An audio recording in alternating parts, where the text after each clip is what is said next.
Simula nang maging ina si Criselda, wala siyang ibang hinangad kundi maging isang mabuting ina. Sinikap niya at ng kanyang asawa na mapalaking mabuting tao ang kanilang mga anak. Ngunit nagulat na lang siya nang ang bunso niyang anak malaman niyang hindi responsable at niloloko pa ang sariling asawa. Pakiramdam niya ay hindi ito ang Adam na pinalaki niya.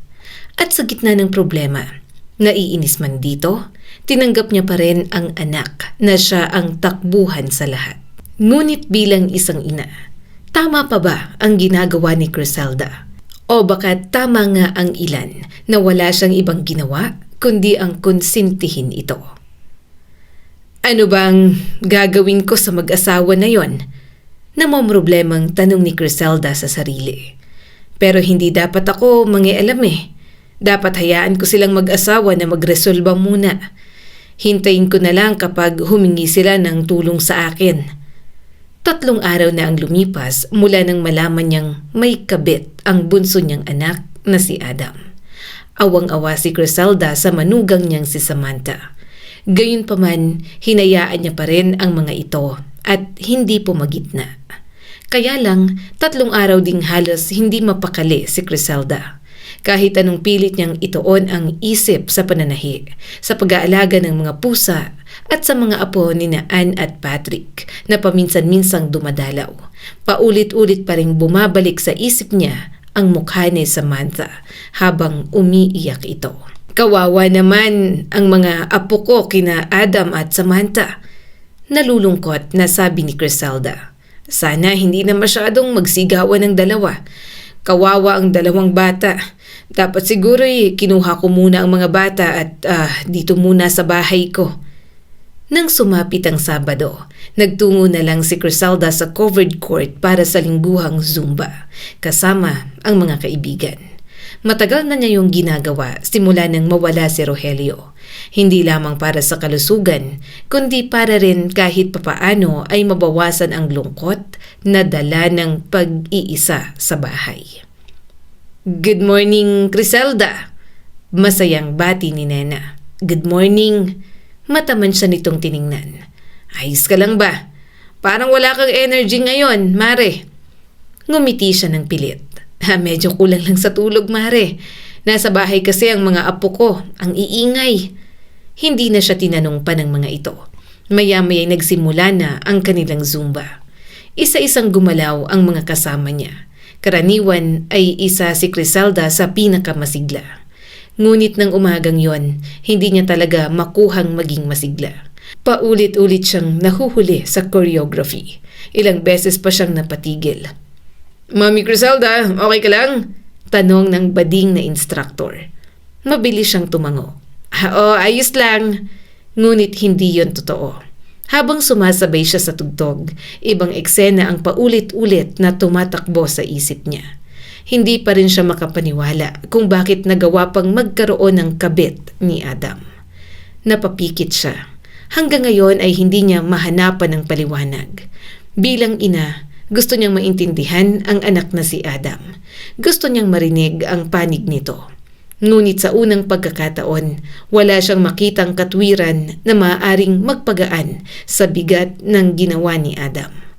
Matapos ang Zumba, dumiretso silang magkakaibigan sa restaurant. Masaya silang nagkukwentuhan habang kumakain. Maya-maya'y napunta ang usapan sa isang kakilala nila na hiniwalayan ng asawa dahil sa pagtataksil. Nako, sabi ni Lorna pagkatapos uminom. Iba talaga kapag nasira ang tiwala. Kahit sabihin pang nagsisisi na, mahirap nang ibalik ang dati. Sumang-ayon si Fe. At ang pinakakawawa dyan di mga anak. Hindi naman sila ang nagkamali pero sila ang unang nasasaktan. Kapag may kabit ang magulang, buong pamilya ang nadadamay. Minsan may balik pa. Tumango rin si Nena. Hindi ko talaga maintindihan ang mga taong kayang ipagpalit ang pamilya nila para sa pansamantalang kasiyahan. Kung may problema sa asawa, di pag-usapan. Kung hindi na talaga kaya, maghiwalay ng maayos. Pero huwag man loloko. Tahimik lang si Criselda. Patuloy siyang kumakain. Ngunit halos wala siyang malasahan.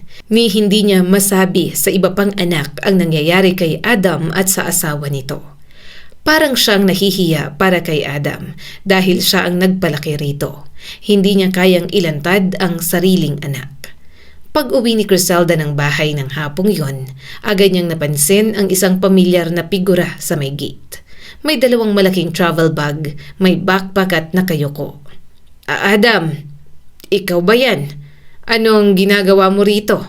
Dahan-dahang nag-angat ng tingin si Adam. Namumugto ang mga mata nito. Mama, biglang kumirot ang puso ni Criselda. Mabilis niyang binuksan ang gate. Anong nangyari? Hindi agad nakasagot si Adam. Pagkapasok sa bahay, sakalang ito tuluyang napaiyak. Pinalayas na po ako ni Samantha. Mariing napapikit si Criselda. Alam niyang posibleng mangyari yon. Nakakagalit naman talaga ang ginawa nito. Alam niyang pagod na nga si Samantha. Nagtitiis ito kay Adam kahit maraming pagkukulang.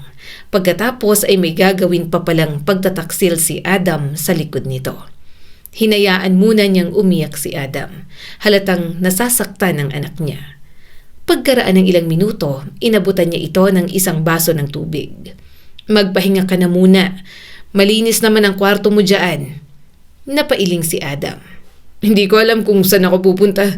Salamat po, Mama. Huminga ng malalim si Criselda. Anak niya pa rin ito. Galit man siya, nasasaktan man siya. Hindi niya kayang pabayaan itong matulog sa lansangan. Sige, dito ka muna. Hindi na niya gustong magpaligoy-ligoy pa. Adam, bakit mo ba kasi ginawa ang bagay na yon? Umayos ka nga sa mga sagot at maging totoo ka sa akin para maintindihan kita. At tama ba kami? Minor? Mama, alam kong mali ako. Inaya lang ako ng mga kaibigan ko sa bar. Yung babae nagtatrabaho sa club. Nung una, akala ko po 18 na. Nito ko lang po nalaman nang may nangyari na po sa amin. Tinigil ko na po yun nang malaman kong nasa 16 pa lang. Kaya lang, nangungulit po kasi kaya nagme-message pa. Yung mga video at mga larawan, tinago ko lang din bilang remembrance. Napapikit si Criselda. Parang hindi niya kayang tingnan ng anak. Ito ba talaga ang batang pinalaki niya? Ang batang tinawag nila ni Rogelio noon na isang himala. Anak, nakakagalit ang ginawa mo. Kawawa ang asawa mo. Ang bait-bait ni Samantha at walang sawang nagtatrabaho para sa inyo. Wala kang trabaho. Nakilala mo sa club. Mahirap magkaroon ng kabit ng walang pera. Anong pagtustos mo dyan sa kabit mo? Malamig na tanong ni Criselda. Muling tumulo ang mga luha ni Adam.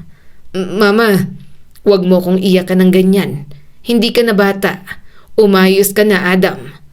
Napakagatlabi ito bago sumagot. Sa mga bigay ni Samantha na budget, Mama, bumabawas ako. Saka binibigyan mo naman ako ng pera para sa mga bata. Yun ang ginagamit ko sa mga gala at pangbababae. Mama, sorry, yung pambabae ko. 2 buwan lang nangyari yun. Pagkatapos ay wala na. Kahit 1 oras o 10 minuto ka lang sumubok ng ibang babae. Napailing si Criselda. Malaking sira na ang ginawa mo sa pamilya mo. Mas lalong naluha si Adam. Mahal ko po si Samantha at ang mga bata. Ayoko pong mawalay sa kanila. Nagsisisi naman po ako, Mama. Nagsisisi ka kasi nahuli ka. Kung mahal mo sa simula pa lang ay hindi mo nagagawin yan. Paano mo aayusin yan ngayon? Biglang sumakit ang batok ni Criselda. Nanay lang siya at hindi asawa ni Adam. Pero pakiramdam niya, talagang makakapanakit siya nang wala sa oras. Hindi niya kinakaya ang mga sinasabi ni Adam. Gayunpaman, hindi niya rin maiwasang maawa kay Adam dahil anak niya pa rin ito. Muling nagsalita si Adam. Pero pakiramdam ko po kasi matagal na akong walang halaga kay Samantha. Palagi niyang pinaparamdam na wala akong silbi. Kapag pinag-uusapan ng pera, lagi niyang sinasabing siya lang naman ang kumakayod. Kapag may problema sa bahay, parang ako agad ang may kasalanan. Unti-unti pong nasaktan ang pride ko. Nahanap ko po yun sa ibang babae na hindi tinatapakan ng ego ko. Napailing si Criselda. Anak, kung nasasaktan ang pride mo, tanungin mo rin ang sarili mo kung bakit. Natigilan si Adam. Yun ang unang beses na nagsalita siya ng ganoon. dahil sa lahat ng ginawa ng kanyang bunsong anak na pinalagpas ni Criselda. Yun lang talaga ang hindi katanggap-tanggap. Nagpatuloy pa siya at matamang tiningnan ng anak. Hindi ko sinasabing tama ang lahat ng nasabi ni Samantha. Sigurado ako may mga salitang nakasakit din siya. Pero anak, ilang taon kang walang trabaho. Siya ang bumubuhay sa pamilya ninyo. Ayos nga lang sa kanyang maging house husband ka. Palagi kang iniintindi. Kung ibang babae yan baka matagal ka nang iniwan. Kapag may nasasabing hindi maganda, hindi ibig sabihin nun ay may karapatan ka ng manakit o sirain ang tiwala niya. Napayuko si Adam. Hindi na ito makasagot. Pinunasan lang ang mga tumulong luha. Ang ego pwedeng masaktan, pero ang tiwala kapag nabasag ay napakahirap buuin ulit. Paalala niya pa rito. Ano po bang gagawin ko ngayon? Mama, hindi ko na po talaga alam. Huminga ng malalim si Criselda. Gusto niyang sabihin na dapat alam nito. Dapat alam ni Adam, lalo na at pinasok naman nito ang sitwasyong yun. Umupo si Criselda saglit at napatulala. Bukas, susubukan kong kausapin si Samantha. Hindi para pilitin siyang patawarin ka. Wala akong karapatang gawin yon. Desisyon niya yon at gusto kong malaman niya na handa kang humingi ng tawad kung totoo ang pagsisisi mo. Pero hindi sapat ang paghingi ng tawad, Adam. Kailangan mong patunayan sa gawa. Maghanap ka ng trabaho, maging ama ka sa mga anak mo, maging responsable ka. Dahil sa lahat ng nangyayari ngayon, ang pinakakawawa ay hindi ikaw at hindi si Samantha. Isipin ninyo na lang ang mga anak ninyo. Ang mararamdaman nila na ganyan kayo at mukhang magkakahiwalay pa. Maagang nagising si Criselda kinabukasan. Hindi siya halos nakatulog buong gabi. Hindi na dapat niya pinoproblema ang problema ni Adam. Yun nga lang, hindi niya talaga maiwasan. Paulit-ulit na bumabalik sa isip niya ang mukha ni Adam habang umiiyak sa sala ng bahay nila. Ano bang gagawin ko sa'yo, Adam? Bakit ka ba naging ganito? Tahimik siyang naupo sa gilid ng kama. Napatingin siya sa litrato nilang mag-asawa ni Rogelio na nakapatong pa rin sa maliit na mesa. Kung nandito ka lang sana, mahina niyang bulong. Bata pa si Adam nang mawala ka. Sina Ann at Patrick nagtatrabaho na ng mga panahong yun. Kaya ako ang talagang nagpalaki lang kay Adam. Mahal, mali ba ako ng paraan ng pagpapalaki sa kanya? Nagkulang ba ako? Rogelio, ang hirap intindihin ng bunso natin. Pakiramdam niya, mas alam ni Rogelio kung paano haharapin ang ganoong problema. Sa kanilang mag-asawa, palagi silang balanse. Siya ang mabait at nagbibigay. Si Rogelio ang mas nagdidisiplina sa mga bata. Nag-asikaso siya sa pagpunta sa bahay ni Samantha. Nagluto na siya ng mga ulam para may maiwan doon. Pupunta ka kay Samantha, ma? Tanong ni Adam habang kumakain ng almusal. Oo, kakausapin ko. Marahan lang tumango si Adam. Ikamusta mo na lang po ako, Mama. Sa kanya at sa mga anak ko. Hindi po muna ako magpapakita. Alam kong galit na galit po sa akin si Samantha. Bandang 9:00 ng umaga, nagpasya siyang pumunta sa bahay ni na Samantha. Inagahan niya talaga kahit alam niyang nasa trabaho pa ito. Naisip niyang makatulong muna sa pag-aalaga ng mga bata. May dala siyang prutas, cookies at ilang lutong ulam na ginawa niya bago umalis ng bahay. Pagdating niya sa gate ay agad siyang sinalubong ng stay out na kasambahay. Naku, Ma'am Criselda, kayo pala. Ngumiti siya ng bahagya. Kamusta kayo rito? Wala dyan si Samantha ano? Nasa opisina pa po, mamayang gabi pa ang uwi. Tumango si Criselda. Kung ganon, ako muna ang bahala sa mga bata. Pagpasok niya sa loob ng bahay, ay agad siyang sinalubong ng panganay na anak ni Adam. Lola, I miss you po. Napatingin siya sa isa niya pang apo na 1 taon na. Hinagkan niya ang noo ng dalawa. Pumasok siya sa playpen ng mga ito. Nakipaglaro si Criselda at inaliw ang mga bata. Hindi lamang naman siya ganoon sa mga anak ni Adam. Pati sa mga apo niya, kina Patrick at Ann, talagang nakikipag-banding siya. Kaya kapag napapadaan siya sa bahay ng mga ito o bumibisita sa kanya linggo-linggo. Habang natutulog ang mga bata, pagkaraan ng tanghalian, naupo siya sa kusina kasama ang kasambahay. "Kumusta ba talaga rito nitong mga nakaraang araw?" Biglang tanong ni Criselda. Nag-alangan ang kasambahay. Parang hindi nito alam kung dapat bang magsalita. Ngumiti naman si Criselda. "Huwag kang mag-alala. Hindi ako nandito para maghanap ng masisisi. Gusto ko lang maintindihan ang nangyari." Napabuntong hininga ang babae. "Sa totoo lang ho, ma'am, nung mga huling buwan po bago umalis si Sir Adam, madalas na silang hindi nagpapansinan. Hindi naman po araw-araw ang away. May mga araw ding okay sila. Nagbibiruan pa nga minsan. Pero kapag nagkaroon ng pagtatalo, lumalala talaga." Napayuko si Criselda. "Nag-aaway ba sila dahil sa pera?" "Opo, minsan sa pera. Minsan sa pag-aalaga sa mga bata. Minsan mas madalas po talaga yung pagsama palagi ni Sir Adam sa mga kaibigan niya. Ang gusto lang naman po kasing mangyari ni Ma'am Samantha, maasahan po si Sir Adam sa mga bata. Pero hindi naman po ginagawa." Tahimik siyang napabuntong hininga. Matagal na namang nabubuo ang larawan ng pagsasama ng dalawa sa kanyang isipan. Mas bumulaga na lang talaga ngayon. "Talaga bang minamaliit ni Samantha si Adam?" Tanong niya pa.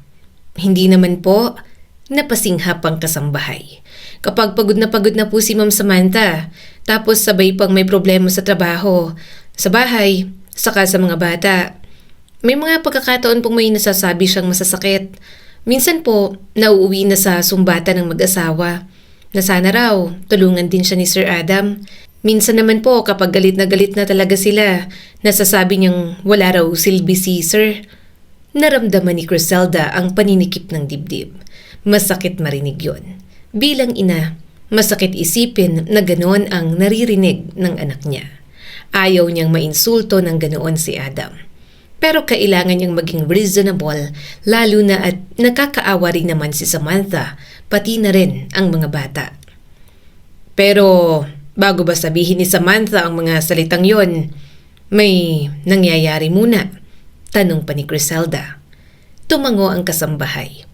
"Karaniwan po, ilang beses muna siyang nakikiusap. Kapag wala pa rin nangyayari, saka lang siya sumasabog. Si Ma'am Samantha, alam naman po nating lahat, mabait at mahaba ang pasensya. Sobrang sipag pa po. Pero syempre, tao lang naman na nagagalit din." Napayuko si Criselda. Nahihiya talaga siyang aminin na si Adam ang may kasalanan. Parang kapag inamin niyang may mali ito, parang inamin niya na rin na walang kwenta ang kanyang pagpapalaki. Bandang hapon ay nagising ang panganay na anak ni Adam. Lumapit ito sa kanya habang yakap ang isang unan.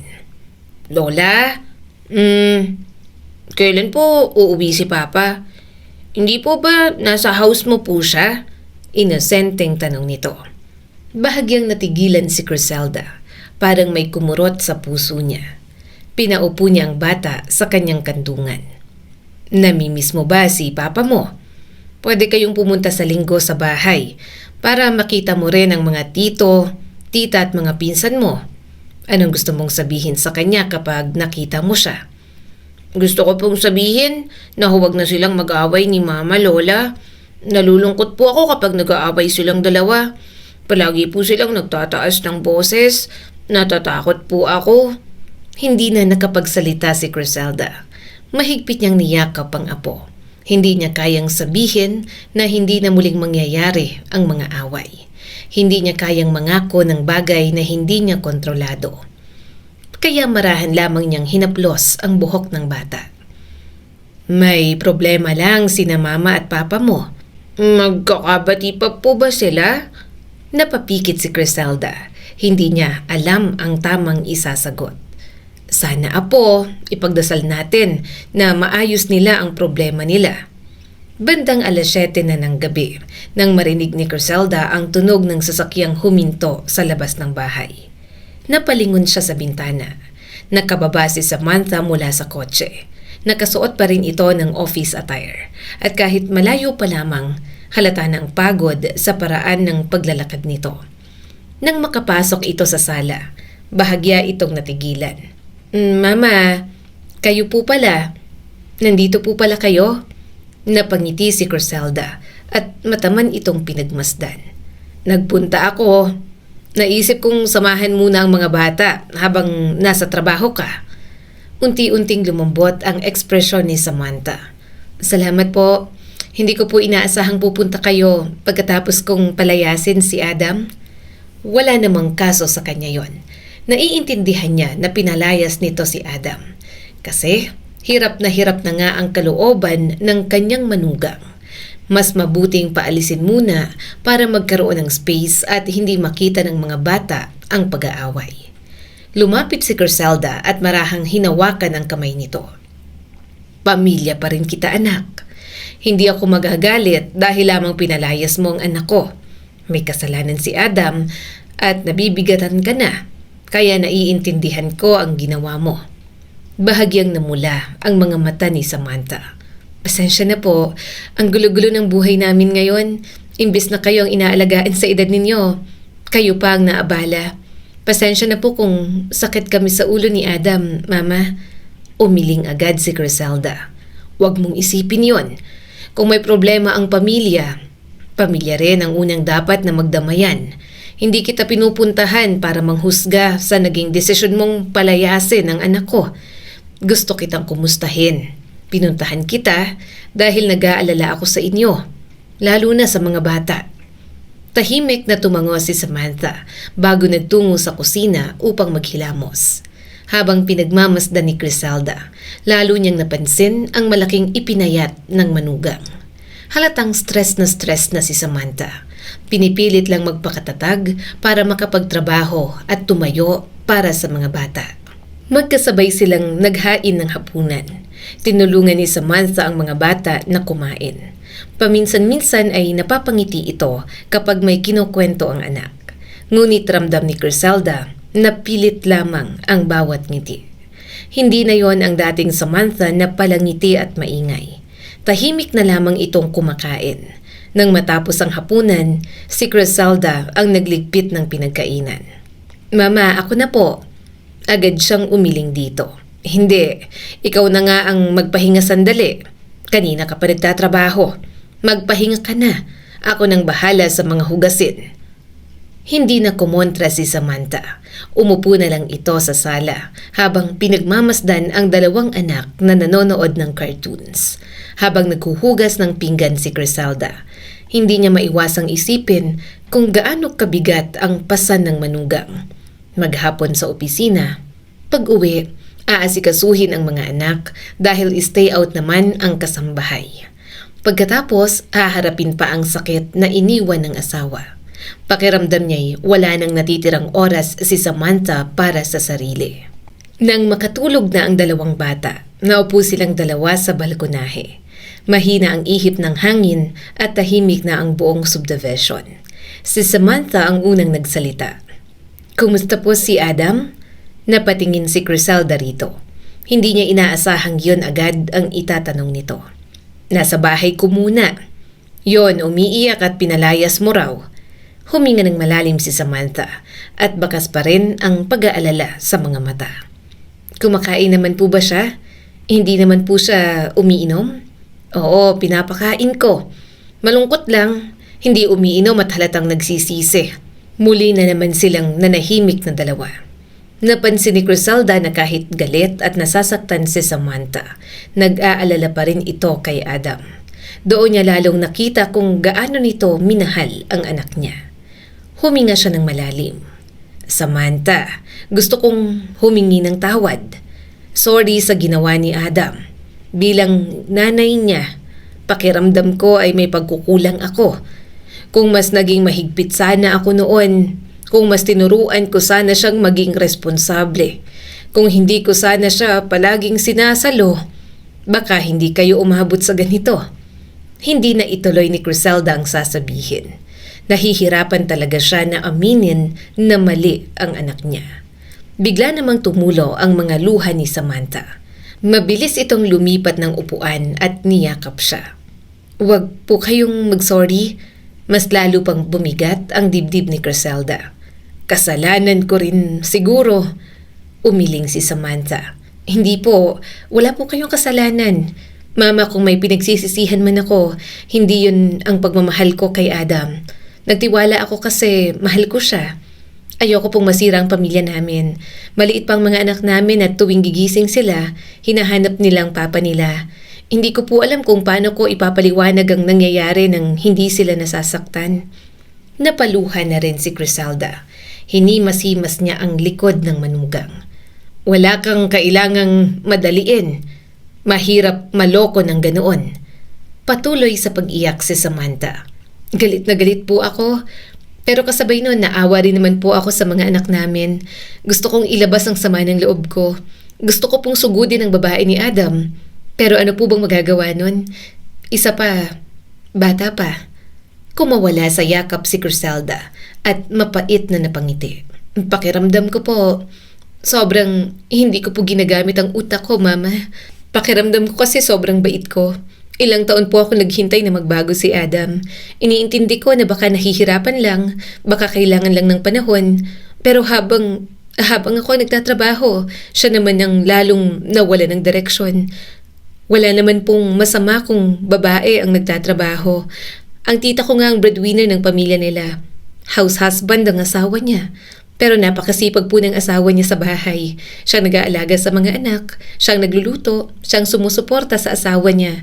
Hindi ko po kailanman minamaliit ang lalaking nasa bahay. Pero ang hirap din po kasi na hindi magalit sa anak ninyo. Kasi ang tamad niya at parang wala po talagang plano para sa amin ng mga bata. Napayuko si Criselda. Naiintindihan niya ang mga bagay na pinupunto ng manugang. Simple na nga lang ang gagawin ni Adam. Hindi pa nagawa. Naisipan pang magtaksil ng ganoon. Tumulo na naman ang mga luha ni Samantha na mabilis nitong pinunasan. Hindi ko po kailangan ng mayamang asawa, Mama. Hindi ko po kailangan ng perpektong asawa. Ang gusto ko lang ay isang taong sasabayan akong buhatin ang pamilya po namin. Hindi po yung parang ako na lang sa lahat. Napapikit si Criselda. Hindi niya na talaga alam kung ano ang gagawin. Pakiramdam niya, bawat salita ni Samantha ay isa ring paalala ng mga pagkakataon na ipinagtanggol niya si Adam noon. Marahan niyang hinawakan ang kamay ng manugang. Anak, ano bang magagawa ko para sa inyo? Umiling agad si Samantha. Huwag niyo na pong isipin, Mama. Hindi po dapat kayo ni-stress sa aming dalawa. Napakaswerte ko po sa inyo bilang biyanan. Kayo po ang naging pangalawang nanay ko. Hindi niyo ako pinabayaan. Hindi niyo po ako pinagsalitaan ng masama kahit kailan. Wala pong mali sa pagpapalaki niyo sa asawa ko. May sarili na rin po siyang isip. Malaki na siya at hindi na pwedeng lahat ng desisyon niya ay isisi sa pagpapalaki ninyo. Sa tingin mo kaya talagang masamang impluwensya ang mga kaibigan niya? Tanong pa ni Criselda. Napakagatlabi si Samantha bago sumagot. Hindi ko naman po siya pinagbabawalan ng magkaroon ng kaibigan. Pero sa tingin ko po, gano'n na nga po, Mama. Ang hilig niya po sa mga gimmick kahit alam niyang may mga bata pa siyang kailangang alagaan sa bahay. Madali siyang maimpluwensyahan. Pero sa huli, siya pa rin ang pumili ng mga naging desisyon niya. Napayuko si Criselda. Alam niyang tama si Samantha. Hindi na bata si Adam. Hindi na maaaring ang isang ina ang sumalo sa lahat ng pagkakamali nito. Pagkatapos nilang mag-usap, hinayaan niya nang makapagpahinga si Samantha. Umuwi na siya at nagpahatid na lang sa tricycle. Habang nasa biyahe, napapahinga na lamang siya ng malalim. Batid niyang hindi deserve ni Adam ng second chance. Pero sana ay pagbigyan pa rin ni Samantha ang anak niya. Kawawa ang mga bata kapag lumaki sa broken family. Ayaw niyang maranasan yon ng kanyang mga apo. Isa pa, para sa kanya, walang kahit na sinong babae bukod kay Samantha ang kayang pakisamahan si Adam. Tanging si Samantha lamang. Pagka-uwi ni Criselda ng gabi na yon, nadatnan niyang bukas pa ang ilaw sa sala. Nakaupo si Adam sa sofa habang naglalaro sa cellphone nito. Nang marinig ang pagbukas ng pinto, agad itong tumayo. Mama, Huminga siya ng malalim bago naupo sa sofa. Naghintay muna siyang matapos ang anak niya sa cellphone. Nang matapos na, binitiwan na nito at tumingin sa kanya. Mama, kumusta na po si Samantha? Ano pong sinabi niya? Wala naman masyado. Kinumusta ko lang siya. Saad ni Criselda. Napakunot noo si Adam. Hindi po ba niya sinabi kung gusto pa niyang makipagbalikan? Napabuntong hininga si Criselda. Napansin niyang kahit sa paraan ng pagtatanong ng anak, parang naghahanap ito ng pag-asang hindi nito kailangang paghirapan. Adam, kung talagang gusto mong maayos ang pamilya mo, huwag mong unahin ang tanong kung handa na ba siyang tanggapin ka ulit. Mas mahalagang tanungin mo muna ang sarili mo kung handa ka na bang baguhin ang mga dahilan kung bakit nasira ang tiwala ng asawa mo. Hindi agad nakasagot si Adam. Minsan lang maging ganoon si Criselda. Pero tama siguro ang iba na dapat ay pinapamukha kay Adam ang mga bagay na ginagawa nito. Anak, hindi sapat ang pagpunta roon at paghingi ng isa pang pagkakataon. Kung pareho ka pa rin ng dati, ano ang magbabago? Kung wala ka pa ring trabaho, kung hindi ka pa rin responsable, kung hindi mo pa rin kayang panindigan ang pamilya mo, paano siya maniniwala sa mga pangako mo? Napayuko si Adam. Naglalaro ang mga daliri nito sa laylayan ng suot na t-shirt. Mama, gagawin ko naman po. Napakamot pa ito sa batok. Sa next week po, pupuntahan ko po siya. Magsisimula na po akong manuyo. Nadidismaya na talaga siya kay Adam. Pero sana, bago ka humarap sa asawa mo, may maipakita ka munang pagbabago. Sa bandang huli, tumayo na lang si Criselda. Hindi ko na kayo kayang ayusin para sa isa't isa. Kayo na ang mag-asawa. Desisyon ninyo na ang susunod na mangyayari. Iniwan niya roon ang anak. Habang papunta siya sa silid, hindi niya napigilang mag-init ang gilid ng mga mata. Hindi niya alam kung nagsisimula na nga bang matauhan si Adam o baka isa na naman yung pangako na mawawala sa paglipas ng ilang araw. Dumating ang Sabado. Muli na namang naging maingay ang bahay ni Criselda. Isa-isang dumating sina Ann at Patrick, kasama ang kani-kanilang asawa at mga anak. Halos mapuno ang sala sa ingay ng mga batang naghahabulan. Napangiti si Criselda. Baka madulas kayo, mag-ingat kayo. Ang mga batang to, oo. Ilang sandali pa ay dumating na si Adam. Kasama nito ang dalawang anak na sinundo. Agad na tumakbo ang panganay na anak ni Adam papasok. Lola! Isa-isa niyang hinalikan ang mga apo. Ang bango mo naman, apo. Nakakagigil. Wala si Samantha. Hindi na siya nagtaka. Alam niyang hindi pa ito handang humarap sa buong pamilya. Nagpaalam din ito na hindi talaga pupunta. Habang naghahain siya ng pagkain para sa kanila, lumapit si Ann. Mama, nasan si Samantha? Napahinto si Criselda. Sandaling tumingin siya kay Adam. Nag-iihaw ito sa gilid. Huminga siya ng malalim. Hindi sila magkasama ngayon. Dito ngayon tumutuloy si Adam. Pinalayas kasi ni Samantha. Napakunot noo si Ann. Bakit po? Ano pong pinag-awayan nila? Hindi na niya naisa ng pag-usapan yon. Ngunit alam niyang darating din ang pagkakataon na malalaman ng mga anak niya. Kaya marahan niyang ipinaliwanag ang nangyari habang kumakain na silang matatanda. Tapos na naman ang mga bata at nanonood na lang ng TV sa sala. Habang nagsasalita siya, biglang lumapit si Adam. Mukhang may ideya na sa mga sinasabi ni Criselda, kina Ann at Patrick. Hindi ito makatingin sa mga kapatid habang kumakain sila roon. Nang matapos, ilang segundong walang nagsalita. Hanggang sa marahang napailing si Patrick. Seryoso ka ba dyan, Adam? Nang babae ka? Wala ka ng trabaho. Tapos nagawa mo pang sirain ang pamilya mo. Kawawa naman si Samantha at ang mga anak ninyo.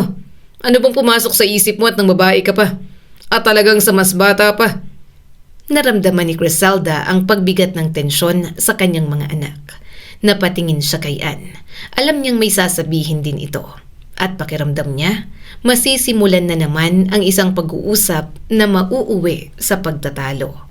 Nakikinig din ang kanyang mga manugang, ngunit hindi sumasabat ang mga ito. Anong balak mo ngayon? Tumaas ang mga kilay ni Patrick habang pinaghihimay ng hipon ang asawa nito. Saglit na katahimikan ang namayani. Nilunok muna ni Adam ang kinakain bago sumagot.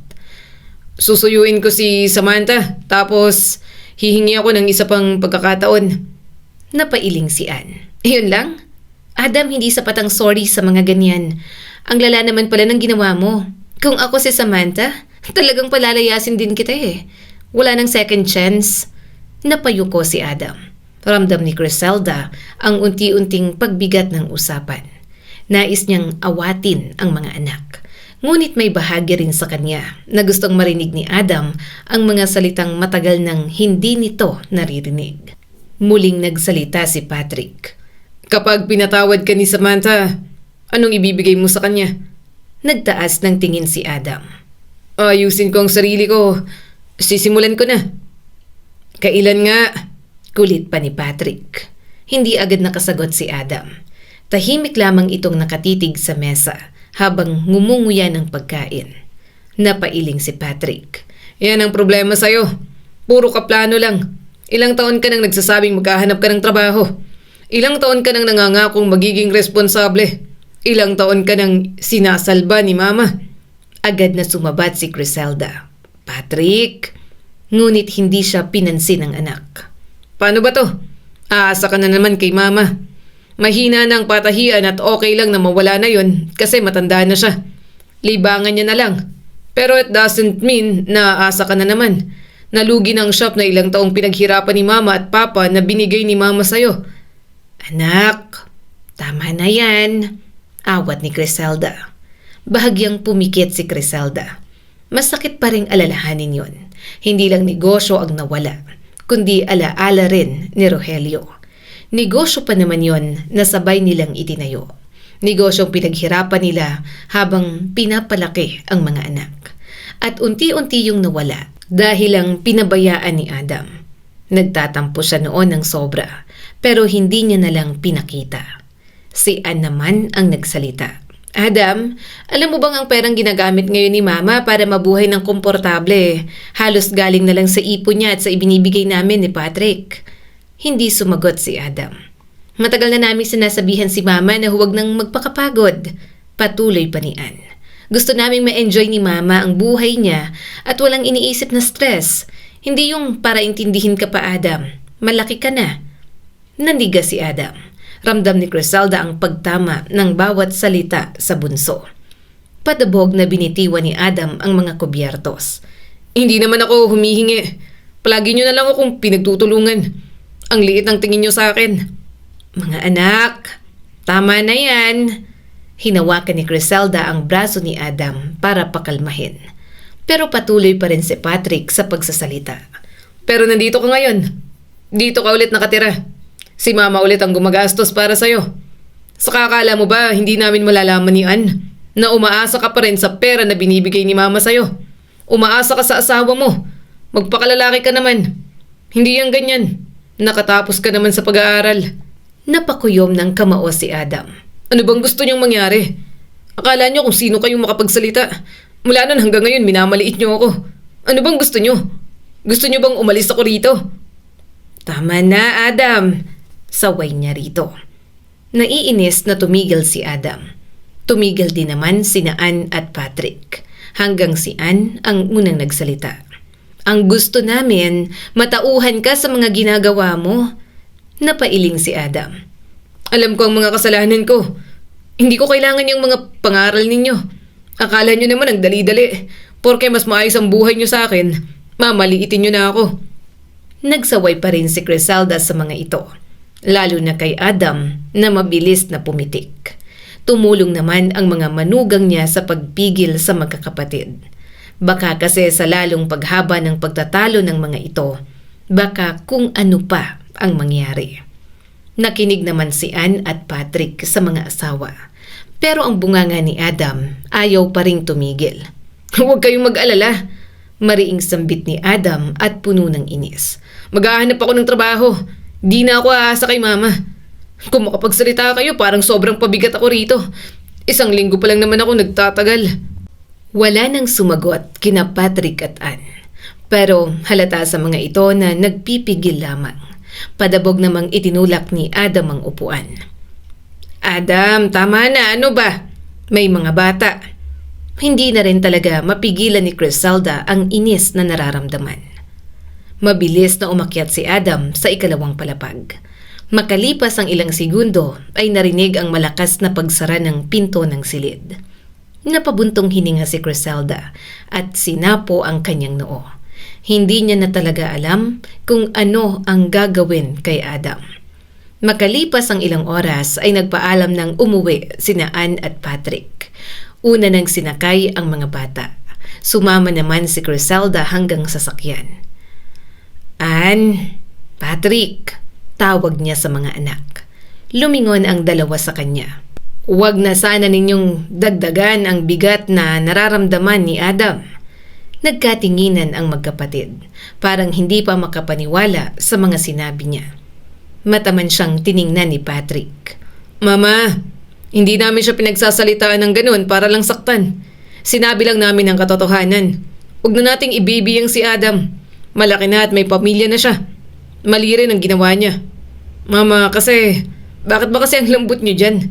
Palagi niyo na lang kinukonsinte. Bahagyang nakaramdam ng guilt si Criselda. Pero ano ba ang dapat niyang gawin? Pabayaan lalo si Adam? Wala naman itong ibang pupuntahan. Hindi kayang matiis ng isang ina ang isang anak. Kahit pa matanda na si Adam, hindi pa rin nawawala ang pagiging ina sa kanya. Kahit kina Ann at Patrick man mangyari ang kay Adam, hindi rin naman siya magdadalawang isip na tumulong. Umimik na rin si Ann. May asawa na po siya, Mama. May 2 anak, hindi na siya pwedeng mabuhay na parang binata. Kahit saan tingnan at kahit hindi pa namin nalalaman kung bakit sila naghiwalay ni Samantha, kitang-kita naman po na hindi sila magtatagal.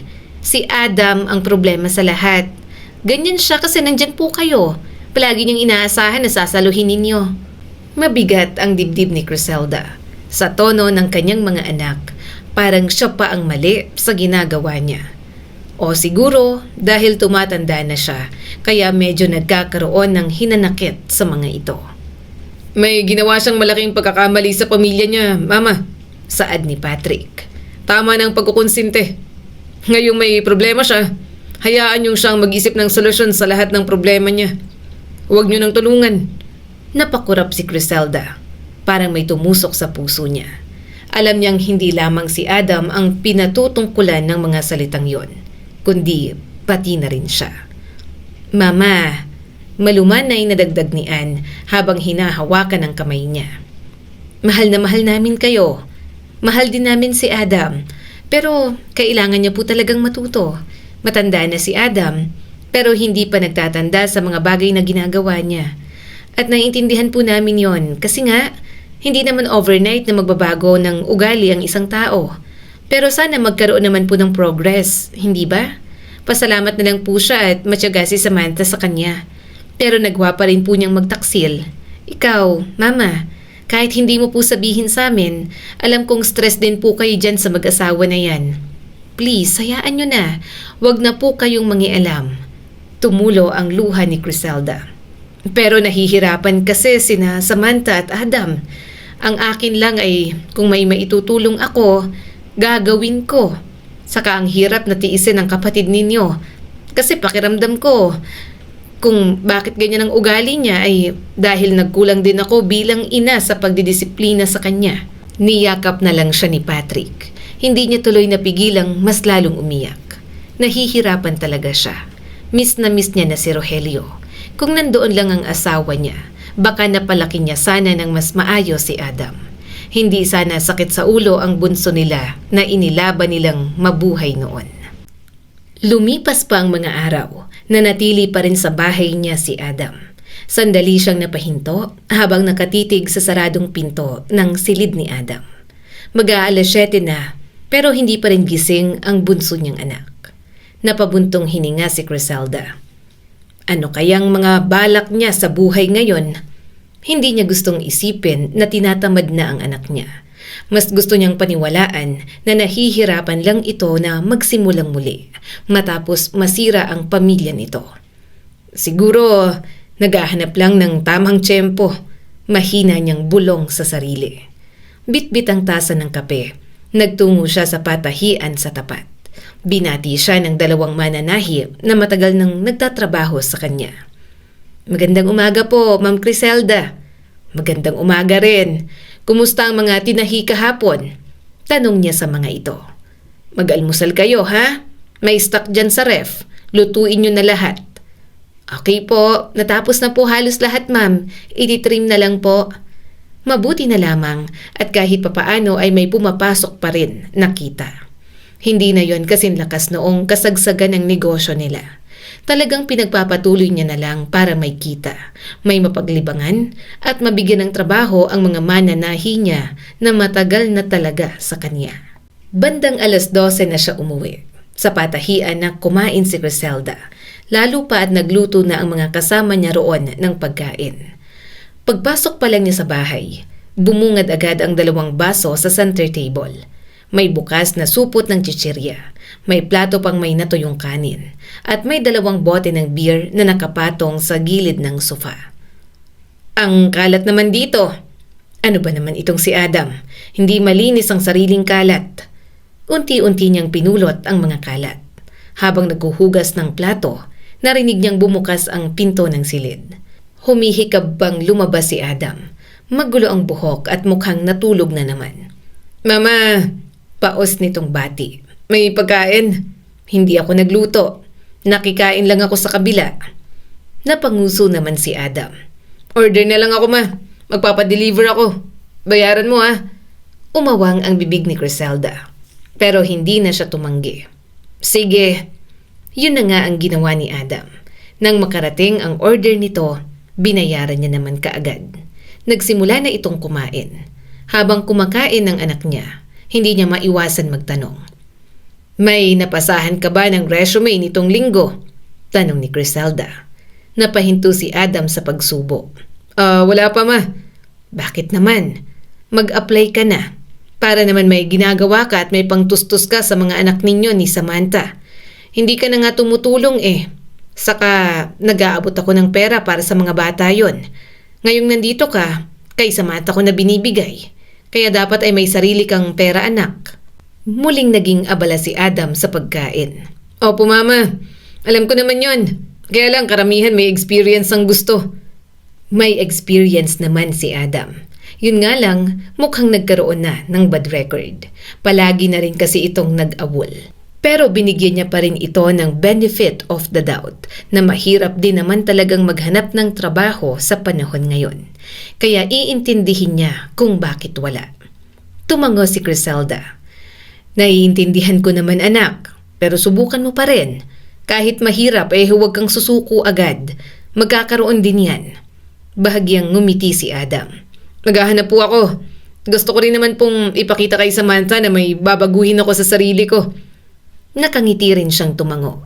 Gusto niyang paniwalaan ang sinabi nito, gaya ng maraming beses na niyang ginawa noon. Lumipas ang 1 pang linggo, pagkatapos ay naging 2 linggo, hanggang sa naging 1 buwan.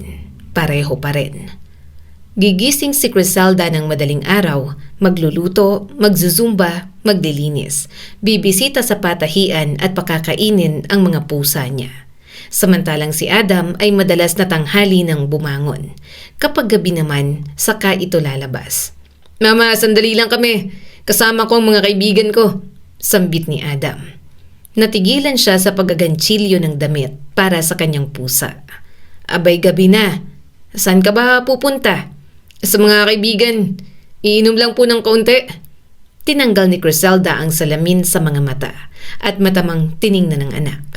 Gusto niya itong sawayin, sabihin na huwag nang sumama sa mga kaibigan nito. Anak, yan bang mga kaibigan na sinasamahan mo? Mga kaibigan mo rin na nakasama mo nang pumunta kayo sa club at nagkaroon ka ng kabit. Nanigas bigla si Adam at nahihiyang tumingin sa kanya. Opo, pero hindi naman po kami doon pupunta. Napailing ng kaunti si Criselda. Hindi naman sa pinagbabawalan kang makipagkaibigan. Pero sana ay huwag mo nang samahan pa ang mga kaibigan na kukonsinti sa'yo na gumawa ng pagkakamali. Hindi maganda yan. Sana putulin mo na ang connection mo sa kanila. Hindi nakakabuti. Kung gusto mong makipag-ayos kay Samantha, simulan mo sa hindi pagsama dyan sa mga tinatawag mong kaibigan. Napanganga si Adam at bahagyang lumapit. Sorry mama. Sige na po, last na to. Sa susunod, hindi na po ako sasama sa kanila. Saka, desisyon ko po yung pumatol ako sa ibang babae. Wala naman po silang kinalaman doon. Hindi na siya nagsalita. Sa tuwing naaalala niyang nang babae si Adam, hindi niya talaga kinakaya. Parang ibang Adam ang kaharap niya sa Adam na pinalaki niya. Huwag kang masyadong magpapagabi. Sa huli ay sinabi na lang ni Criselda. Pero kahit na sinabi niya na ang mga bagay na yon, mukhang hindi talaga marunong makinig si Adam. Halos 12:00 na ng hating gabi kung umuwi o kaya'y umaga na. Palaging amoy alak. Ayaw na sana niyang sermonan. Matanda na ang anak niya. May sarili ng pamilya. Ngunit habang tumatagal, pakiramdam niya'y lalo itong bumabalik sa pagiging binata at walang direksyon sa buhay. Isang umaga, naghahanda siya ng pambayad sa supplier ng mga tela. Binuksan niya ang kanyang wallet. Napakunot noo siya. Parang kulang ang pambayad ko. Muli niyang binilang. Hindi siya nagkakamali. May nawawalang 5,000 piso. Wala. Hindi naman ako gumasto sa iba. Nasaan na yon? Napaisip siya. Baka na ipambayad niya kahapon. Ngunit nang balikan ni Criselda sa isip ang lahat ng ginastos, malinaw niyang naaalala ang halagang inilagay niya sa kanyang wallet. Humarap siya sa supplier. Pwede bang isend ko na lang ang bayad ko? Nasa ATM kasi. Kulang pa ng 5,000. Ihahabol ko na lang ang kulang. Tumango naman ito. Sige ho. Wala pong problema madam. Suki naman po kayo. Nang makaalis ang supplier, nanatili siyang tahimik. Naghintay na magising si Adam. Bandang 11:00 ito lumabas ng kwarto. Good morning, ma. Ngumiti siya ng bahagya. Good morning. Ano pong pagkain? Gutom na ako. Gustong-gusto niya nang magsalita. Pero sige at pakakainin niya muna. Para kahit masermonan niya, at least ay busog si Adam. Nang matapos itong kumain ay marahan siyang nagsalita. Adam, may kinuha ka bang pera sa wallet ko? Natigilan si Adam. Maya-maya'y napakamot sa batok ang anak niya. Opo, 5,000 lang naman. Bakit hindi ka nagsabi? Supplier ng mga tela ang perang yon. Nagulat ako na wala na sa wallet ko. Ikaw palang kumuha. Hindi ka man lang nagpaalam. Saan mo ginamit? Hindi ito makatingin sa kanya ng diretso. Pangbayad lang po sa inutang ko sa kaibigan. Napagastos po kasi ako ng sobra nung last na labas namin. Naniningil na kaya nagbayad po ako. Sinapo niya ang noo. Pakiramdam ni Criselda, sumasakit ang lahat ng ugat sa utak niya. Hindi naman siya nagdadamot kay Adam. Hindi siya kailanman naging madamot sa anak. Gayunpaman, pangit na basta na lamang itong kumukuha sa kanyang wallet. Bukod doon, nakalaan na rin ang perang yun sa iba. Ayaw niya rin kung saan ito ginamit ang pera. Huwag ka pong mag-alala ma. Ibabalik ko rin naman po kapag nagkapera na ako. Pangako pa ni Adam. Napapikit si Criselda. Hindi pera ang pinakamasakit. Wala siyang pakialam kahit mawalan siya ng pera. Pero alam niya sa sarili niyang hindi magandang ugali yon ni Adam. Iniisip niya tuloy kung ginagawa rin ba nito yon kay Samantha. Kinabukasan, naisip niyang bumisita ulit kay Samantha. Mainit-init pa ang hapon nang bumaba si Criselda mula sa tricycle. Bit-bit niya ang isang eco bag na puno ng pagkain. Lola! Masayang sigaw ng panganay na anak ni Adam. Patakbo itong yumakap sa kanya habang kasunod naman ang bunso na halos madapa sa pagmamadali. Napangiti si Criselda. Wow, ang lalaki na talaga ng mga apo ko. Natatawa niyang sabi habang isa-isang hinahalikan ang mga ito sa noo. Na-miss niyo ba si Lola? Isa-isang pinakinggan ni Criselda ang kwento ng apo. Kahit wala siyang gaanong naiintindihan, hindi siya nagsasawang makinig. Mas gusto pa nga niyang marinig ang mga inosenteng kwento ng mga apo kaysa isipin ang mga problemang iniwan ni Adam.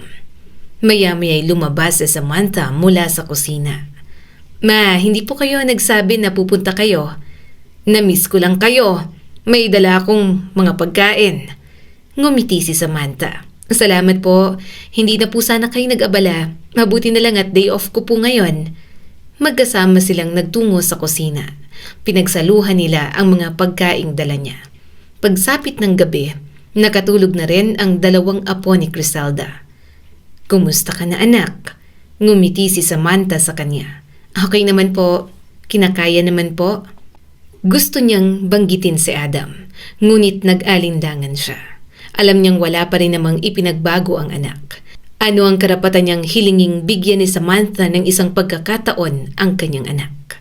Maya-maya'y si Samantha mismo ang bumasag sa katahimikan. "Si Adam po ba? Kumusta na po ba siya?" Napatingin agad si Criselda at bahagyang nagulat. Akala niya'y iiwasan na nitong pag-usapan ng asawa. "Naroon pa rin sa bahay. Hindi pa rin siya nakakahanap ng trabaho kasi mahirap daw. Mahirap daw ngayon maghanap ng trabaho." Marahang tumango si Samantha. "Alam ko po yun. Hindi ko naman po inaasahan na magtrabaho siya dahil may trabaho naman po ako. Nag-aalala pa rin po ako sa kanya." "Galit ka pa rin ba kay Adam?" "Opo, pero humupa na po kasi itong galit ko. Kaya nakakapag-isip-isip na rin po ako." Napansin niyang namumuo ang luha sa mga mata ng manugang. "Pero hindi ibig sabihin nun na wala ng sakit. Mahal ko pa rin po si Adam, Mama, hanggang ngayon. At naawa pa rin ako sa kanya. Hindi naman po talaga pera ang pinag-aawayan namin. Kahit wala siyang trabaho, tatanggapin ko pa rin. Basta maging katuwang ko lang po siya sa pamilya namin. Kung magiging mabuting house husband siya, mag-aalaga ng mga bata, magluluto, maglilinis, at magiging tapat na sa akin. Kaya ko pa pong lumaban para sa pamilya namin." Naluha si Criselda. Hindi siya kailanman nagkamali. Sobrang tapang na babae ni Samantha. Alam nitong dalhin ang sarili. Hindi nito kailangan ng kahit na sino para mabuhay. Sana lang ay naturuan niya ng ganoon si Adam. Hindi sana ito naging problema sa mismong pamilya nito. "Mahal ko pa rin po siya, Ma." Mahina pang dagdag ni Samantha. "Nasaktan po ako na niloko niya ako. Pero handa po ako magpatawad kung makita kong magbabago siya. Mga bata pa po ang mga anak namin, Ma. Ayokong lumaki ang mga anak namin na watakang tahanan kung may pag-asa pa namang maisalba." Hindi na nagsalita si Criselda. Niyakap na lang niya ang kanyang manugang. Hindi pa pala tuluyang nagsara ng pinto si Samantha para sa kanyang anak. Hapon na nang muling dumalaw si Criselda sa bahay ni na Samantha. Sinamahan niya ang mga apo. Doon na rin siya naghapunan nang dumating si Samantha. Bandang 5:00 ng hapon ay naghanda na siyang umuwi. "Hatid na po kita, Ma," biglang sabi ni Samantha habang kinukuha ang susi ng sasakyan. Nagulat naman siya. "Nako wag na. Malayo pa ang biyahe mo pabalik." Umiling si Samantha. "Okay lang po. May gusto rin po sana akong gawin. Susunduin ko po na sana si Adam." Natigilan si Criselda. "Sigurado ka na ba?" Tumango si Samantha. "Hindi po ibig sabihin nun ay ayos na kami. Gusto ko lang subukan. Para rin po sa mga bata.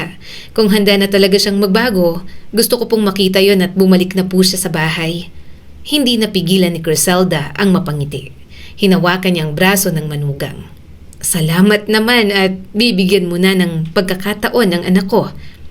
Para na rin po sa mga anak namin. Handa po akong magpatawad, Mama." Naging kalmado ang biyahe nila. Paminsan-minsan, nagkukwento lang si Samantha tungkol sa trabaho at sa school activities ng mga bata. Habang nakikinig si Criselda, palihim siyang nakangiti. Iniisip niya kung gaano magiging masaya ang mga apo kapag nakitang magkasama ulit ang mga magulang. Pagdating nila sa bahay ni Criselda ay bumaba siya sa sasakyan. "Huwag ka nang bumusina," nakangiti niyang sabi. "Bubuksan ko ang pinto. Sorpresahin natin si Adam." Ngumiti rin si Samantha. "Sige po." Naglakad si Criselda patungo sa gate. Marahan niyang binuksan ang pinto. Nang makarating sa pintuan, Dahan-dahan niya rin yung binuksan. Diretso na agad sila sa ikalawang palapag kung nasaan ang silid ni Adam. Ngunit bago pa man niya mapihit ang seradura, biglang natigilan si Criselda. May mga boses silang narinig. Isang babae at isang lalaki mula sa loob. Nagkatinginan tuloy sila ni Samantha. Mabilis itong lumapit. Pagkabukas ng pinto ay agad silang napahinto. Nanigas si Criselda sa nasaksihan. Pakiramdam niya ay may malamig na tubig na ibinuhos sa buo niyang katawan. Sa loob ng silid, nadatnan nila si Adam na may kasamang ibang babae sa isang malinaw na mainit na sandali. Agad na napaatras ang babae sa headboard, habang si Adam ay natatarantang umalis sa pagkakapatong sa babae nito. Samantha, namutla si Adam at nagmamadaling nagsuot ng shorts. Mama, hindi makapagsalita si Criselda. Hindi niya akalaing yon ang bubungad sa kanila. Samantalang si Samantha ay tuluyang nanginig sa galit. Unti-unti itong lumapit kay Adam. Ganito ang ginagawa mo? Ganito? Habang sinusuyo ako? Ha? Kaya pala hindi ka na bumabalik sa bahay. Busy ka sa ibang babae. Hindi ito yung kabit mo ah. Ano? Bago? Umiling agad ang babae na nagmamadali na ring magbihis. Ano to, Adam? May asawa ka? Akala ko ba wala? Sinubukang hawakan ni Adam ang asawa. Samantha, makinig ka muna. Itong naabutan mo, one night stand lang. Mahina ang boses ni Samantha, ngunit punong-puno ng sakit. Ano? Asawa mo ko? Tapos gagalaw ka ng ibang babae? Grabe ka! Akala ko nagbago ka na. Pumunta ako rito para makipag-ayos at sunduin ka. Pero ito ang binungad mo sa akin. Napakawalang hiya mo, Adam. Halata ang desperasyon sa mukha ni Adam at parang hindi alam ang gagawin. Samantha, makinig ka muna. Huwag mo akong utusan na makinig at huwag mo akong hawakan. Nakakadiri ka. Natawa si Samantha ng mapait. Akala ko ba gusto mong ayusin ang pamilya natin? Akala ko ba magsisimula ka ng magbago, ha, Adam? Hindi nakasagot si Adam. Bumagsak na lang ang mga luha nito. Parang wala nang mahanap na dahilan ang anak niya. Magpapaliwanag ako. Pero hindi na nakapagpatuloy si Adam. Malakas na dumapo ang palad ni Samantha sa pisngi nito. Sunod-sunod na humampas kay Adam at galit na galit. Napapikit si Criselda. Hindi niya magawang pigilan ang manugang. Sa kauna-unahang pagkakataon, pakiramdam niya'y wala siyang maipagtatanggol sa anak. Hinawakan ni Adam ang mga kamay ng asawa habang nanginginig. Samantha, tama na, sorry. Lumayo ka. Huwag mo akong hawakan. Nakakadiri ka, ang baboy-baboy mo. Mas lalong bumagsak ang mga luha ni Adam. Hindi ko sinasadya, Samantha. Hindi mo sinasadya. Ilang beses mo na akong ginawang parang timang. Ayaw mo na kasi sa akin. Biglang sabi ni Adam. Mukhang naghahanap pa ng maganda at makatwirang desisyon para maisalba ang sarili. Akala ko wala na akong pag-asa. Na ayaw mo na akong tanggapin. Naginit lang ako at naghanap ng panandali ang makakapawi. Pero wala kaming relasyon yan. Kahit pa pinalayas kita, asawa pa rin kita. Nanunuyo ka sa akin. Malamig at masama ang trato ko kasi nagloko ka. Ano bang akala mo sa akin? Kapag nanuyo ka, ibibigay agad sa'yo? Hindi ka lang napagbigyan, naghanap ka na agad ng iba. Yan ang pinagmamalaki mong pagbabago mo. Mas lalo mo lang pinatunayan sa akin na hindi mo deserve ang second chance, Adam. Kasi kahit bumalik ka, may tendency na magloko ka pa rin. Umiling agad si Adam. Samantha, hindi. Sinungaling. Hindi na ako madadala sa mga salita mo. Akalain mo naman. Pinuntahan kita ngayon para pauwiin. Bibigyan sana kita ng pagkakataon tapos ito ang aabutan ko. Napayuko si Adam. Wala lang to, please, one night stand lang. Kaya pa nating ayusin. Malakas na tinulak ni Samantha si Adam at binasag ang nahablot nitong vase. Sinapak pa nito ang asawa sa mukha. Wala lang? Wala lang? Ganito na lang kababa ang tingin mo sa kasal natin? Sa pamilya natin at sa mga anak natin? Hindi na makatingin si Adam at may pasa sa ibaba ng mata. Tahimik lang si Criselda. Hindi siya pumigil. Hinayaan niyang ilabas lahat ni Samantha ang galit dahil naiintindihan niya ito. Baka kung siyang nandoon sa posisyong yon, mas malala rin ang magawa niya. Ramdam niya ang matinding hiya. Hiya para sa babaeng ilang taon nang nagtiis. Hiya para sa mga apo niyang walang kaalam-alam. At higit sa lahat, hiya dahil sarili niyang anak ang gumawa nito. Nang akmang lalapit muli si Adam, itinulak ito ni Samantha palayo. "Huwag mo sabi akong hawakan. Tapos na ako sa'yo. Maghiwalay na lang tayo." Tumalikod na si Samantha. Lumabas ito ng bahay habang umiiyak. "Samantha!" Humabol pa si Adam. Ngunit hindi na ito huminto. Ilang sandali pa'y umandar ang sasakyan. Naiwan si Adam sa labas ng gate habang umiiyak. Samantalang si Criselda ay dahan-dahang lumingon sa babaeng naiwan sa loob ng silid. Nanginginig ito habang nagmamadaling kunin ang mga damit. "Nakilala ko lang po talaga siya sa club. Akala ko single po siya. Hindi ko po talaga intensyon maging kabit." Mahinahon ngunit malamig ang tinig ni Criselda. "Iha, sige na. Umalis ka na." Hindi na ito sumagot. Mabilis nitong isinuot ang mga damit. Kinuha ang bag at lumabas ng bahay nang hindi makatingin sa kanya. Nang magsara ang pinto, muling bumalot ang katahimikan. Napaupo si Criselda sa sofa. Sumasakit ang ulo niya kay Adam. Nang bahagyang kumalma, tumayo na siya palabas.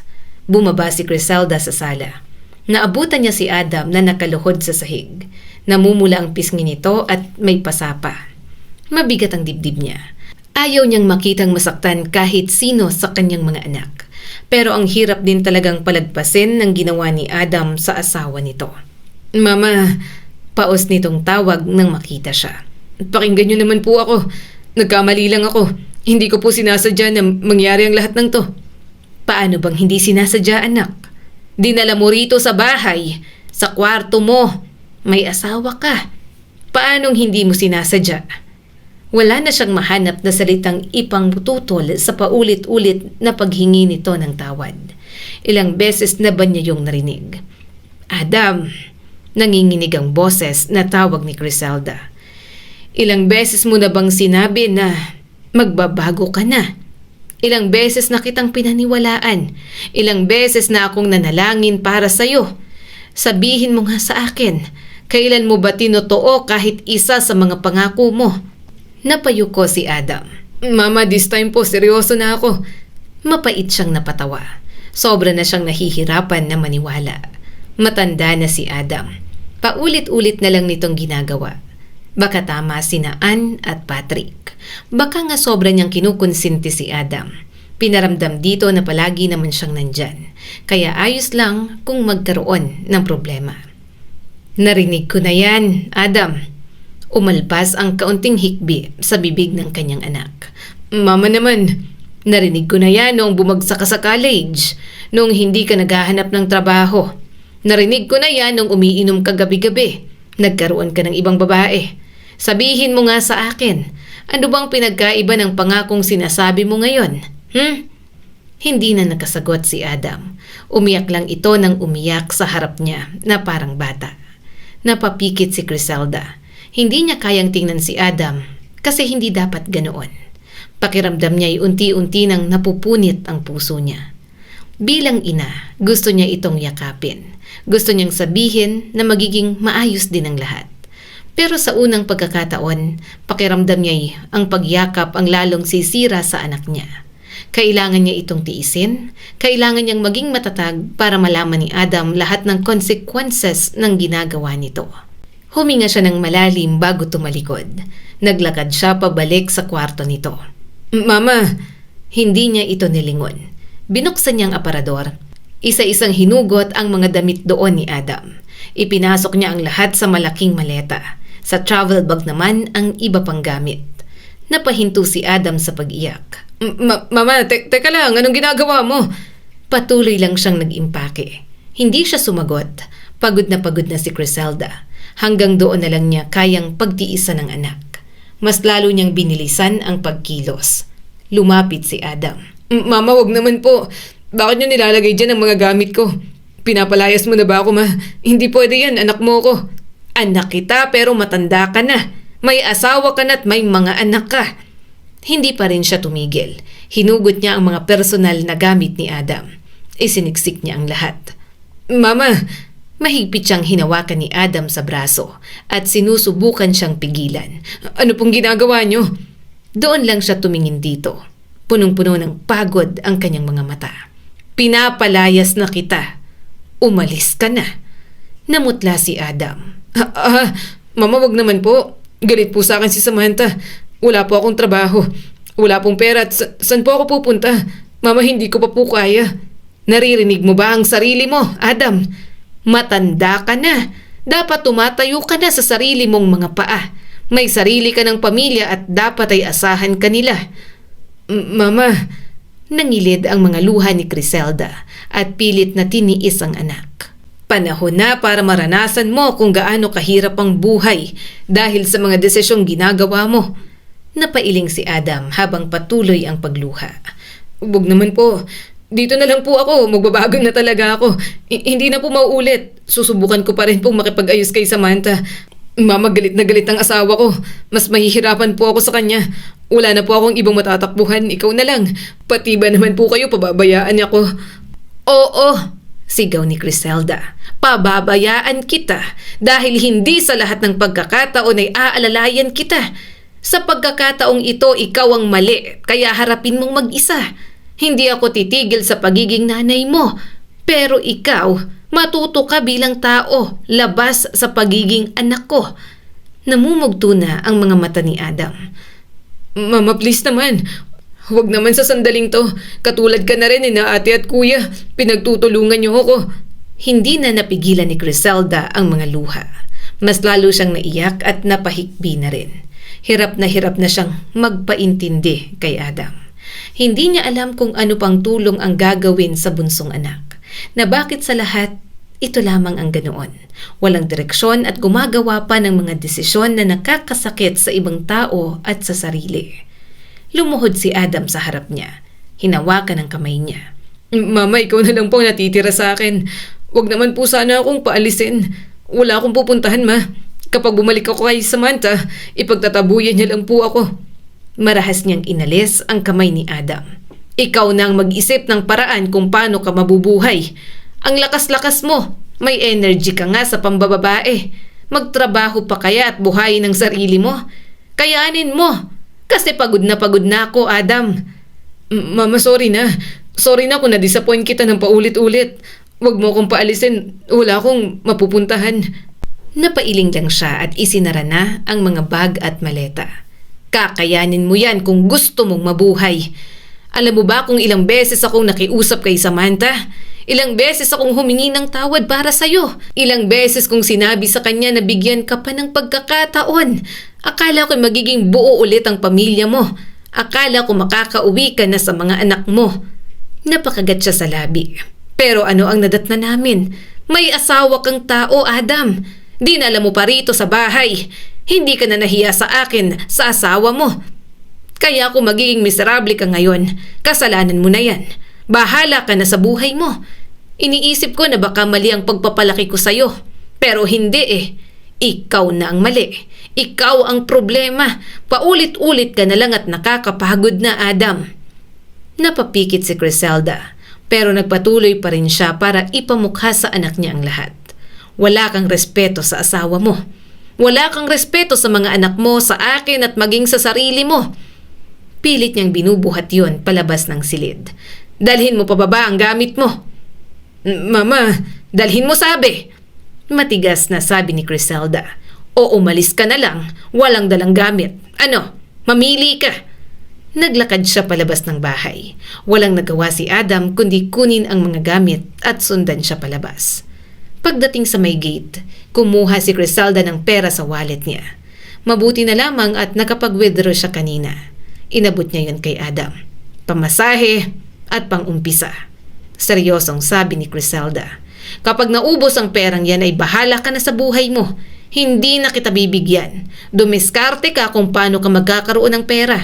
Nakapagtapos ka ng pag-aaral, gamitin mo ang utak mo, Adam. Umawang ang bibig nito. Mama, bakit ka ganyan? Ang sakit-sakit mong magsalita. Yan na ang huling tulong na ibibigay ko sa'yo. Maghanap ka ng trabaho. Magrenta ka ng matutuluyan. Matuto kang maglaba, magluto, maglinis, mag-ipon at matutong mabuhay mag-isa. Total ay pinili mo naman kung nasaan kang sitwasyon ngayon. Tuluyan ang lumabas ang anak. Narinig niya ang pagsara ng gate at parang yun na rin ang pagsara ng isang mahabang yugto ng buhay niya. Dahan-dahan niyang isinara ang pintuan. Nang marinig niya ang pag-click ng lock, doon na siya tuluyang nanghina. Napasandal siya sa pinto. Unti-unti siyang dumulas pababa hanggang sa maupo sa sahig. Napahagulgol na lang si Criselda. Nahihirapan man, kahit anong mangyari ay titiisin niya si Adam. Pagkalipas ng ilang buwan, hindi pa rin tuluyang nawawala ang bigat sa dibdib ni Criselda. Isang hapon dumating sina Ann at Patrick. Pagkabukas pa lang ni Criselda ng pinto, napansin niyang parehong seryoso ang mukha ng dalawang anak. "Mama," mahinang bati ni Ann. "Kamusta ka na po?" Bahagya siyang ngumiti. "Okay lang ako, anak." Ngunit alam niyang hindi siya nagkapagsinungaling ng maayos. Lumapit si Patrick at niyakap siya. "Hindi mo kailangang sabihin na okay ka kung hindi naman, Mama. Alam naming mahirap ang ginawa mo kay Adam dahil bunso mo siya at matagal mong inalagaan. Sa totoo lang, sa tingin namin, yun ang tamang gawin mo para sa kanya." Napabuntong hininga si Criselda. Alam niyang yun din ang sasabihin ng mga anak niya. Gayunpaman, masakit pa rin na palayasin niya ng ganoon si Adam. Paano kung hindi makahanap ng trabaho si Adam? Paano kung magutom ito? Paano kung may mangyaring masama? At higit sa lahat, paano kung tuluyan itong isipin na itinapon na ito ng sariling ina? "Mama, alam kong nag-aalala ka," sambit pa ni Ann. Bahagyang ngumiti si Criselda. "Nanay ako. Siyempre mag-aalala ako. Saka baka isipin niya na sobra naman ako." Napahawak si Ann sa kanyang kamay. "Mama, hindi mo siya iniwan. Pinaalis mo siya dahil gusto mong matutong tumayo. Magkaiba yon. Kung palagi mo siyang sasaluhin, hindi niya kailanman malalaman kung paano bumangon ng mag-isa. Hindi mo naman ipinagkakait sa kanyang pagmamahal mo. Tinuturuan mo lang siyang panagutan ng sarili niyang buhay." Napayuko si Criselda. Hindi niya gustong aminin, ngunit alam niyang tama ang mga anak. Sa lahat ng taon na ipinagtatanggol niya si Adam, marahil ay hindi niya napansin na unti-unti na pala niyang ipinagkakait dito ang pagkakataon na matutong mabigo. Kinabukasan, unang pinuntahan ni Criselda si Samantha. Hindi niya alam kung paano siya haharap dito. "Ma?" Napangiti ng bahagya si Samantha. "Pasok po kayo." Tahimik na pumasok si Criselda. Maya-maya'y lumapit ang mga apo niya at agad siyang niyakap. Niyakap niya ang dalawang bata ng mahigpit. Ngunit nang magpunta ang mga ito sa kabilang kwarto para maglaro, bumalik ang bigat sa dibdib niya.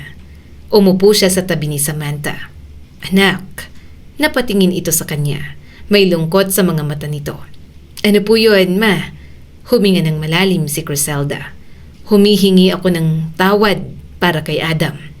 Pinalayas ko na siya sa amin sa sobrang galit ko." Sandaling natulala si Samantha at pagkatapos ay tumingin sa kanya. "Huwag po kayong humingi ng tawad para sa ginawa ng anak ninyo. Matagal ko siyang ipinagtanggol," patuloy ni Criselda. "Masyado ko siyang pinagbibigyan. Sa tuwing may pagkakamali siya, iniisip kong baka kailangan lang niya ng kaunting panahon. Kaya ngayon naiisip ko na baka may mga bagay akong ginawa noon pa." Hindi na napigilan ni Samantha ang pagluha. Lumapit ito at hinawakan ang kamay niya. "Ma, hindi po ninyo kasalanan ng lahat. Alam ko pong mahal niyo si Adam. Nakita ko yon mula nung unang araw na naging bahagi ako ng pamilya ninyo. Hindi niyo naman po siya tinuruan na manloko o maging tamad. May sarili po siyang desisyon. May sarili siyang pananagutan." Napayuko si Criselda. "Pero nasaktan ka, anak. Kung hindi ka makikipagbalikan sa anak ko ay naiintindihan ko." Napangiti ng kaunti si Samantha. "Ma, kayo po ang mother-in-law na hindi ko naramdaman na kalaban ko. Kayo ang naging parang pangalawang ina ko. Kahit ano pang mangyari sa relasyon namin ni Adam, hindi magbabago yon para sa akin." "Hindi rin magbabago yon sa akin," sambit ni Criselda. "Anak pa rin kita. Manugang pa rin." Napatawa ng mahina si Samantha. "Talaga po?" Pinisil niya ang kamay nito. Mamimiss niya ng sobra si Samantha. "Sa totoo lang po, Ma, gusto ko nang tuluyang makipaghiwalay. Pero hindi ko naman ilalayo ang mga bata kay Adam kung magiging mabuti siyang ama. Makalipas ang ilang araw, muling bumalik si Adam sa bahay. Umaga pa, nasa patahian si Criselda nang marinig niya ang malakas na katok sa gate. Pagdating niya sa labas, agad niyang nakita ang anak. Mas payat ito, magulo ang buhok at mukhang ilang gabi nang hindi nakakatulog ng maayos. Adam! Tumayo ang anak niya sa labas ng gate. Mama! Napansin niyang namumugto ang mga mata nito. Anong ginagawa mo rito? Hindi ba at pinalayas na kita? Napalunok si Adam. Wala po kong mahanap na trabaho. Mama, sinubukan ko. Nagpasa ako ng resume, marami. Pero walang tumatanggap sa akin. Mama, pagod na ako. Napatingin siya sa anak. Pagod ka na. At ano ang gusto mong gawin ko? Pauwiin ka at umasa ka na naman sa akin. Ilang hakbang lamang ang pagitan nila. Maaari niyang buksan ang gate, yakapin ang anak at dalhin ito sa loob. Maaari niyang ipagluto, bigyan ng pera at ibalik ang lahat sa dati. At sa loob ng ilang segundo, gusto niya talagang gawin yon. Pero naalala niya si Samantha at ang mga apo niya. Kawawa lalo ang mga ito kung hindi matututo si Adam. Adam, umalis ka na rito. Hindi ka pwedeng umuwi sa akin. Nanlaki ang mga mata nito. Mama, kung uuwi ka ngayon, ano ang mangyayari? Bukas ano ang gagawin mo? Sa susunod na linggo. At kapag wala ka na namang trabaho, pareho lang ulit. Anak, hindi kita kinamumuhian. Mahal kita pero kailangan mong maging isang taong kayang respetuhin ng mga anak mo. Tumulo ang luha ni Adam. Mama, kapag nakita ka ng mga anak mo balang araw, ano ang gusto mong sabihin nila tungkol sa'yo? Maging mabuti kang ama. Magsimula ka dyan sa pagkakaroon ng trabaho. Nang gabing yun, hindi nakatulog si Criselda. Nakaupo lang siya sa gilid ng kama. Paulit-ulit niyang tinatanong sa sarili. Tama ba ako? Paano kung hindi na talaga makabangon si Adam? Paano kung masama ang mangyari sa kanya? Baka nagugutom na yun. Napahawak siya sa dibdib. Lord, hindi ko alam kung tama ang ginawa ko. Pero sana tulungan ninyo siyang matutong mabuhay. Matagal siyang nakatingin sa kisame. Naalala niya ang batang si Adam. Yung sanggol na minsan niyang ipinaglaban at nanganib pa ang buhay noong bata. Napangiti na lang ng malungkot si Criselda. Lumipas ang ilang buwan, pinipigilan niya pa rin ang sarili dahil alam niyang hindi niya maaaring bantayan si Adam habang buhay. Isang hapon, habang inaayos niya ang mga halaman ay biglang dumating si Patrick. Mama, bati nito. May sasabihin ako sa iyo tungkol kay Adam. Agad na napatingin si Criselda. Ano yon? May nangyari ba sa kanya? Umiling si Patrick at bahagyang umiti. May trabaho na siya. Hindi kalakihan ng sahod at mahirap yung trabaho. Pero halos 2 buwan na siyang pumapasok. Hindi pa siya umaalis at hindi rin siya nagrereklamo na gusto na niyang sumuko. Sabi niya kahit mahirap, kailangan daw niyang panindigan dahil may mga anak siyang umaasa sa kanya. Napahawak si Criselda sa gilid ng mesa. Hindi niya namalayang napangiti siya. Talaga? Nako sana naman magtuloy-tuloy na. Kailangan itong regular na rin na magbigay ng child support kay Samantha. Hindi man kalakihan pero consistent. Yun lang ang gusto ni Samantha. Kahit papaano ay makitang may effort na si Adam para sa mga bata. Isang linggo, pumunta si Criselda sa bahay ni Samantha. Pagdating niya ay nakita niyang nasa bakuran si Adam. Nakikipaglaro sa mga anak.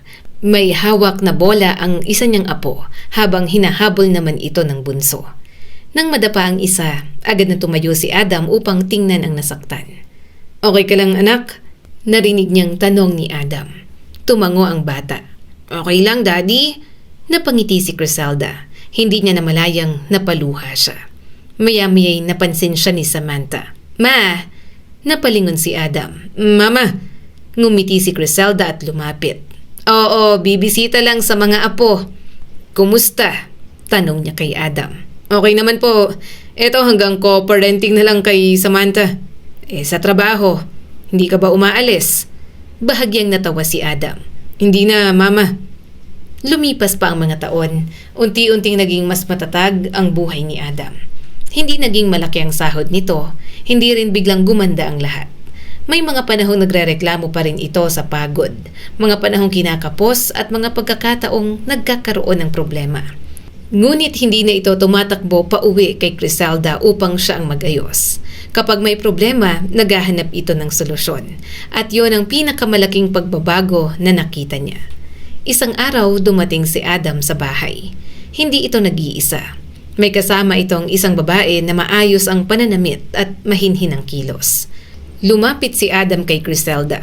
"Mama, may ipapakilala po ako. This is Leia, girlfriend ko po." Ngumiti ang babae sa kanya. "Hello po, Ma'am Criselda." Habang pinagmamasdan si Leia, hangad niyang sana naman ay hindi ito matulad kay Samantha.